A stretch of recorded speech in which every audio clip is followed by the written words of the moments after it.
Hi, my name is Hannah Jerkins, and my topic for this podcast is the African American Civil Rights Movement. A current narrative of the African American Civil Rights Movement was Black Americans fighting for equal rights.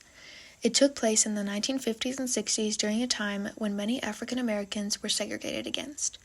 An example of this is the Jim Crow laws and how they separated blacks and whites. African American adults were often turned down for jobs and were treated unfairly at workplaces. But the African American Civil Rights Movement changed everything. African Americans were tired of segregation and being treated unfairly, so many began to protest and take action to speak up and fight for their rights. The MIA was formed to fight for civil rights and was led by Martin Luther King Jr.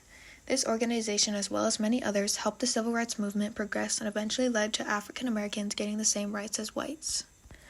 But this narrative is not all that exists about the movement. In this podcast, I'm going to dive deeper into what the Civil Rights Act of 1964 did and what the perspectives were on those supporting the African American movement. The Civil Rights Act of 1964 banned segregation in all public places, including schools, parks, and cinemas, for the reason of race, religion, or natural origin. The act was a huge victory for those supporting the civil rights movement, and I found a lot on what their perspective was on the event. One source I found on this topic is a political cartoon that depicts an African American family looking up at a firework labeled Civil Rights Bill. At the bottom it says Independence Day, 1964. This narrative shows the perspective of the African Americans during the time when the Civil Rights Act of 1964 was passed. The firework can represent a burst of new beginnings and opportunities for African Americans because it was now illegal for them to be segregated against. Another source I found was an article explaining what the Civil Rights Act of 1964 did and what its significance was.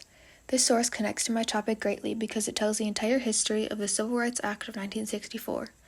It is very detailed and helped me to understand what the act was while also giving me one of the perspective of how the Americans felt about it.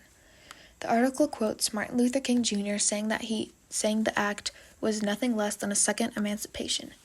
This information is very valuable to the topic and gives good perspectives of many people. Another political cartoon I found shows Black Americans protesting for equal rights around a huge stone wall labeled Voting Discrimination. The title is Jericho, USA. This political cartoon connects to the African American movement in the 1950s and 60s because of how it shows how hard they were fighting to get equal rights. The Wall of Jericho is a great comparison to the protests the African Americans were doing because of how the task seemed impossible at the time. This narrative shows the perspective of the people protesting and how hard it was for them to succeed at their goal. This information is vital and gives a good example of the hardships many African Americans faced during the 50s and 60s. For my final source, I found an interview with Martin Luther King Jr., an activist at the time.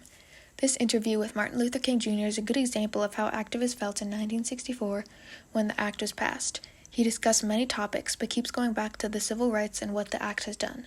This perspective during this time is good to include because of how Martin Luther King Jr. is explaining his thoughts and how he feels about the bill. The African American civil rights movement connects to modern America more than some may think. An example is the Black Lives Matter movement, an event that connects to my topic because of how it is kind of like a modern-day civil rights movement. African Americans have the same rights as other races, but still face racism in America today. The goals of the movement are to take actions and moving forward to change that. It is similar to how Americans behaved when the Civil Rights Act of 1964 was passed. Many Black Americans were overjoyed, but many racist Americans were angry. Before the act, many Black Americans were protesting and fighting for their rights, very similar to how Americans are protesting in the Black Lives Matter movement and are fighting for change. The narratives I have shared are very similar in the way that they address the same topic, but different stories because many don't know the details of their perspectives. I hope that you now understand what the African American Civil Rights Movement and Civil Rights Act of 1964 are. Thank you for listening.